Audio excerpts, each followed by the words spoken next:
Hey guys, in this video I want to share with you my Strength Stacker Ritualist build. So this build is especially for everyone who doesn't like meta builds right now and don't want to play with the Lightning Spear Amazon or Lightning Spear Deadeye. So yeah, if you're interested in a melee build for the new Huntress class, you should definitely try out this build in my opinion. It's very powerful and very fun. So I also was not too interested in Lightning Spear this season and wanted to focus on some melee characters. And yeah, I think this one worked out quite well. So maybe some of you also have already seen my leveling builds on this channel here. So I showed you that Rake and Stomping Grounds is the best leveling build in the season for basically every character. And some people wrote that Rake is only good for leveling and then it starts to fall off at some point. But I wanted to try out if this is really true or if you could even make an endgame build out of Rake and Stomping Grounds. And this is what I did here. So you can, all the damage that you can see here is mainly coming from Stomping Grounds and Rake. Stomping Grounds is a support gem that says after using a traveling skill or travel skill like Rake, you will release shockwaves that deal physical damage based off your strength. So for that reason, we are a strength stacker here. For example, you can see in my game, I have 865 strength right now. And my entire damage is scaling off my strength attributes. So Stomping Grounds is dealing this AoE shockwave, which damages enemies around me with my strength attribute. And yeah, it's very powerful. We also have some other unique items that allow us to also give us this huge AoE explosions. So this is not entirely the Stomping Grounds support gem, but a combination of some specific uniques that we use as well for this build. But yeah, it's a very budget-friendly build overall. You can also start off with like a budget of 10 Exalted Orbs. This is just enough, just fine. You don't need too crazy unique items in the beginning. So it's a very budget-friendly build. This is always important for me because I'm also usually trying to make very cheap characters, you could say, which do not cost plenty of divine orbs or something like that. So yeah, if you're on a budget right now, you don't have many divines, then this character is also very good. Right now I have also quite solid endgame gear. I think it costed me like up to two divines in total, but it's not necessary at all. And here you can see the boss fight. We have single target damage with our ancestral warrior totems. This is the main source of damage in boss situations. And this boss is not even the best showcase. It's one of the most annoying bosses for me, and especially for this build. So in fact, I can also show you another boss fight. Also, by the way, this was area level 81. So a tier 15 map with some modifiers. So we had, enemy level 81. And here you can see boss fight in typical tier 15 maps, so level 79. And this one is a lot more comfortable, a lot easier and faster. So I would say this is how the typical boss fight should look like in a tier 15 map of this build. So just so you get an idea. So yeah, it's not the best boss killer at all. I don't want to pretend something, but it's still quite decent. So you can also kill bosses quite comfortably with this build, but it's not the best boss killer whatsoever. But the map clear was quite good, as you could see in the beginning. And now let's go over all of the skills here. So like I mentioned, we have Rake and Stomping Grounds as our main damage dealer. So Stomping Grounds, as you can read here as well, it supports travel skills and it causes this shockwave after we use the travel skill. And this one will deal 100 to 150% of your strength as physical damage. So for that reason, we just want to stack strength as much as possible. So right now, 865 strength. This is usually enough to clear all the tier 50 maps. And yeah, this is the main idea here. Then we also have Execute for more damage versus enemies on low life. This is a special one because here I'm playing with the Deepest Tower unique helmet. So this unique helmet is by far the most expensive piece of gear in this build, but it's really worth it because since when you have this helmet, you will basically double your damage. Because this helmet allows us many synergies with this build that I will go over in the next minutes. And yeah, it's very, very powerful. But keep in mind, this one costs around 1 to 2 divines. I'm not sure how much it is right now. When I bought it 1 week ago, it was like 1 divine. So yeah, it's by far the most expensive gear piece in this build, but it's really worth it. If you have a divine left, then you should invest it in this helmet here.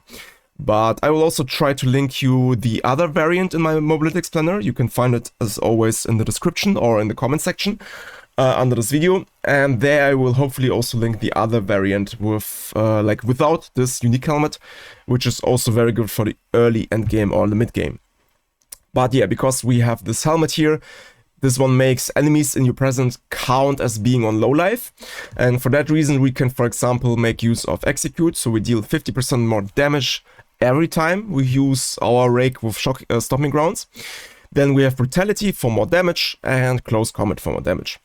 Bloodhound's Mark is something I only use on bosses mainly, also sometimes on elite enemies maybe. And with Single Out, we can simply break the armor of this monster quite quickly. So usually after 1 or 2 seconds, the enemy's armor is completely broken and we deal 20% more physical damage. This is the whole point of Bloodhound's Mark with Single Out. Then I can swap my weapons here. So we have 2 weapon sets, and the second one is entirely focusing on Ancestral Warrior Totem for single target damage. So like you saw in the boss fight of the video, I will usually cast my 3 totems before the boss fight starts. Then I will cast my Bloodhound's Mark for the armor break. And the totems will make most of the work here. And then I can, of course, just continue with my Stomping Grounds. So you can see here, by the way, if I cast Rake, then you will see I have also this gray circle around me. And this is basically Stomping Grounds, okay? So this is what deals the entire damage. And 1 cast of Rake will usually trigger 3 Stomping Grounds. So this is a very powerful combination with Rake. And it's also the reason why it's so powerful for leveling. Yeah, so we have Ancestral Warrior Totem. Here it will cast Rolling Slam, which is a very good single target skill for bosses. And Heavy Swing for more damage, Concentrated Effect for more damage, and Heft for more damage. So this is our second weapon swap or second weapon setup for this totem skill. Then we have Berserk, very powerful spirit gem for melee classes in general. Here, so Berserk gives you more like an increased rage effect. Rage is very powerful for more damage overall. It also gives us some life leech, which is not too important here.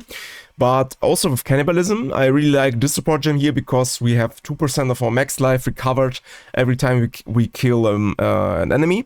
And this really helps us during mapping to keep our health bar full all the time, so I don't have to pop too many life flasks here.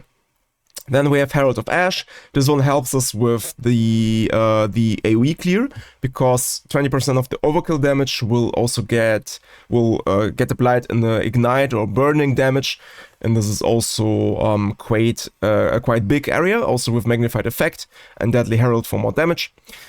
So very good for mapping. And then I have Infernal Cry, but this is more like an experiment. It's not too important for this build. I just wanted to try it out. Here I played with Raging Cry and Corrupting Cry. So the idea is to get more rage more quickly, but it's not really necessary for this build. So yeah, this is mainly about the skill gems. Now let's cover all of the important uniques and items of this build.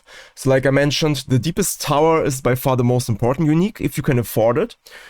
It will make enemies in your presence count as being on low life, and we have quite a lot of synergies in this build. So the first one that you saw already was Execute, which allows us to deal 50% more damage against enemies on low life, which are always considered on low life with this helmet. And also in the skill tree, we have one node, for example, which is very powerful. This one here, damage with hits against enemies on low life is lucky, and lucky means that we will always roll twice for our damage. So yeah, this is very good. And we also play with like this unique spear here, the Sky Sliver, and this one says it only rolls minimum or maximum damage values for each damage type. So this means Stomping Grounds is also damage type. It deals physical damage based off our strength. And with this unique weapon, we will always deal 100% damage or 150% damage. So only the minimum or maximum value. And because we combine it with the Deepest Tower and with the node in our passive tree that enemies or the damage versus low life enemies is always lucky, this will make it very likely that we will always hit the maximum amount of damage with the Stomping Grounds. So we will always hit the 150% damage. Or like not always, but most of the time, so 80 or 90% of the time. So this combination is very powerful. We have Sky Sliver and Deepest Tower. Deepest Tower in general allows us to pick up many low life nodes. So you can see here we have 30% increased damage against enemies on low life, and we have quite a lot of them. So this entire cluster is based around low life enemies, and also here we have something like 120% increased damage with hits against enemies on low life. So yeah, very powerful synergies. But if you don't have this one or two divines for this helmet in the beginning, then you can also play with something like this one. Black Suncrest gives you increased strength and also increases your other attributes. So here you can see I have like 100 more strength of this helmet, so we are very close to even 1000 strength. So I use this unique helmet in the beginning. This one costs only 1 Exalted, so very cheap. And yeah, you also can start with this helmet. Then we have another very cheap unique chestplate, which is this Titan Rod. This also costs only 1 Exalted Orb, and this will increase my total strength by 30%. So you can see if I take it off, I only have like 685, and now I have again 865. So this one gives me 200 strength, which is very strong in this build because we scale our damage with the strength. So yeah, very cheap and powerful unique chestplate. And the last unique item here is the Trample Toe boots. This one is also very cheap. I think it costs 5 Exalted, maybe 10 Exalted, something in this area. And this is very important. So we are quite slow because it only has 15% increased movement speed. But we try to compensate this in the passive tree later. But what it does, it deals 30% of overkill damage to enemies within 2-meter radius. So Rake is usually not enough to kill everything around us. So if you really want this huge AoE explosions like you saw in the beginning of the video in the gameplay part, then you need to also play with this Trample Toe. Because now we will kill like 3 or 4 enemies around us. So the first enemies will die to our Stomping Grounds. And then we can make the entire screen explode because the overkill damage will spread with these boots, and it will lead into this chain reaction where all the mobs die in these huge explosions. Also together with the Herald of Ash, which also deals damage based on our overkill damage. This combination will lead into this huge screen explosions and AoE explosions during mapping. So very useful. I cannot recommend you to miss these boots, and they are very cheap, so just take them. Okay, these were our unique items. Then the rest of the gear, so for the shields are also very cheap. You just try to get the shield with max life, strength, and some resistances. And also very important for the shield is you want one with at least 37% block chance. The reason for that is we will later on double our block chance in the passive tree. So here you can see I have 75%, which is the maximum. And this is also one goal in this build. So you want to reach the maximum block chance. So for that reason, you need a shield with at least 37% block chance. But I also paid like 5 to 10 exalts for this one. I can't remember, but I think 5 or 10 exalts. So also quite cheap. You can also find some shields for 1 or 2 exalts. Very cheap item slot in this build. So general for gear, this is like the main formula for every item basically. You just want gear with strength, max life, and some resistances. So if I go over my other items, you can see on my rings I have strength, I have chaos resistance and some life. Here I have strength, all attributes, which is also more strength, and then all res and fire res. And this one is one I crafted myself. I was quite lucky here because I have a bunch of max life, but also lightning resistance, all res, and strength and dexterity. So this is usually what you want for every item slot. On the amulet as well, I have resistance and strength in all attributes, but here I also have 8% increased max life. And this is very important. So on the amulet, you also want increased max life, because you can take a look here at my life pool. Without the amulet, I have roughly 3,700 max life. And if I put it back in, then I have 4,300. So this amulet alone gives me around 600 life. And this is very important because we need to be tanky as a melee character. And since we are not playing for energy shield, we need to have as much maximum life as possible. Yeah, but this is only like the exception for the amulet. Then for the belt, again, strength, max life, chaos resistance. And for the gloves, strength, resistance is max life. But on the gloves, you also need to be a little bit careful, because your entire evasion rating is basically coming from the gloves. You can see here I have only 13%, and with the gloves on I have 36%. And later on my evasion rating will also get increased by up to 56%, because my evasion defensive layer is built around on being hit. So after one mob hits me one time, my evasion rating will go up by 20%. So 20% in total. So 56%. And for this reason, you want to find a pair of gloves which have both armor and evasion rating, because in the passive tree we will later take this leather bound node here, and this will also transform all our armor from the gloves to evasion rating. So for that reason, double armor, double evasion rating, very important for your defensive layer. But yeah, this is basically your entire gear, not too complicated, just strength, max life, resistances everywhere. So here you can see I'm capped out, yeah, basically everywhere here. On my resistances I have 75% block, and later on I will have 56% evasion rating when I get hit, and 4,300 life. So yeah, we are quite tanky. I'm dying sometimes if I'm stupid or like playing in the expedition and taking all of the crazy damage modifiers for the enemies. But otherwise I will not be dead too quick with the setup, so we are quite tanky here. And this is very important as a melee character. Now let's quickly go over the skills, or over the passive skills. So the passive tree here, for example, you can see we take some movement speed nodes. Like I mentioned, we try to compensate for the fact that we are very slow paced character here. So I really like to take this movement speed nodes. But then we usually just leave this entire Ranger Huntress tree quite early. We just want to go very quickly to this warrior section here. So yeah, we just take all of the strength nodes here. Here I like to take this for more defensive layers. So I have some nodes here that give me increased evasion rating, which is very good. So I personally would like to aim for something around 50% evasion rating. So this just helps you with survivability. But then we go down here, we take this cluster of low life damage nodes, like I mentioned, with the deepest tower. So only if you have the setup here, of course, with the deepest tower. Otherwise you would not take this cluster. But here we have some very powerful damage nodes, like I mentioned previously.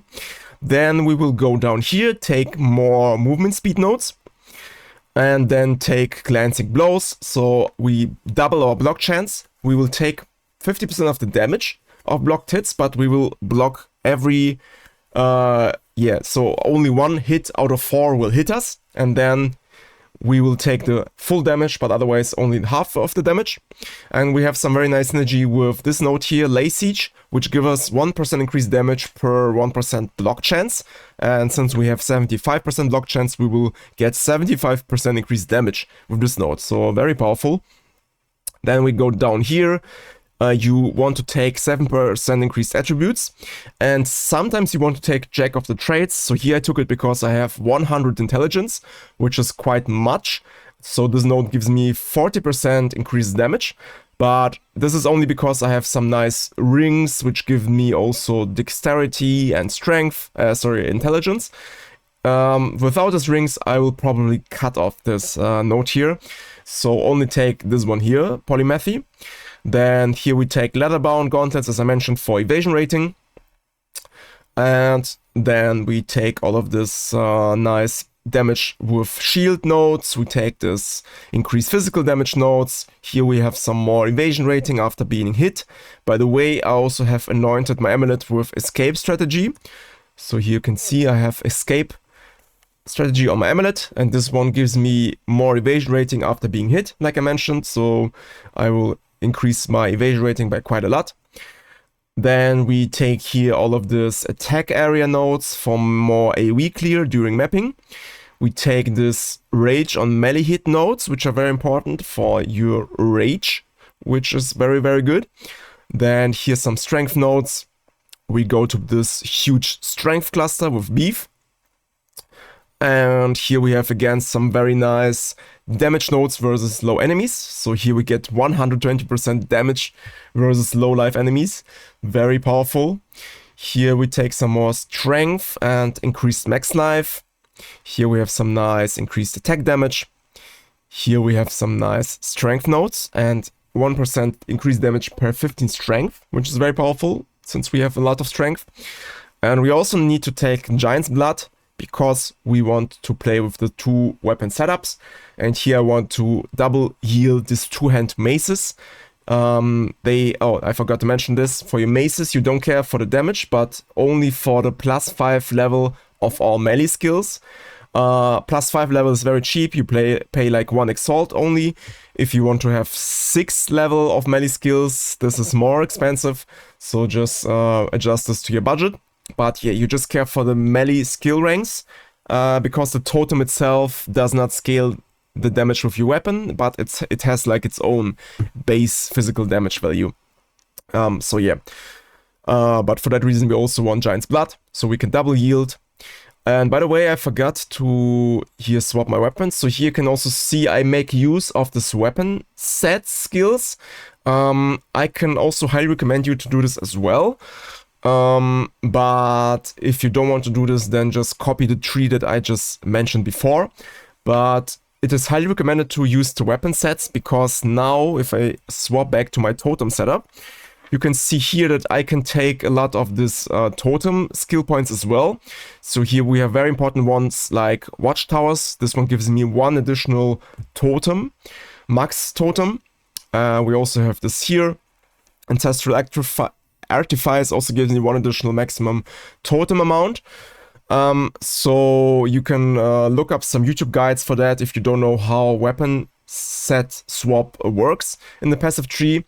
But the idea here is that we drop some nodes, like here we have this cluster, defensive cluster that we drop. We drop this entire area attack damage cluster.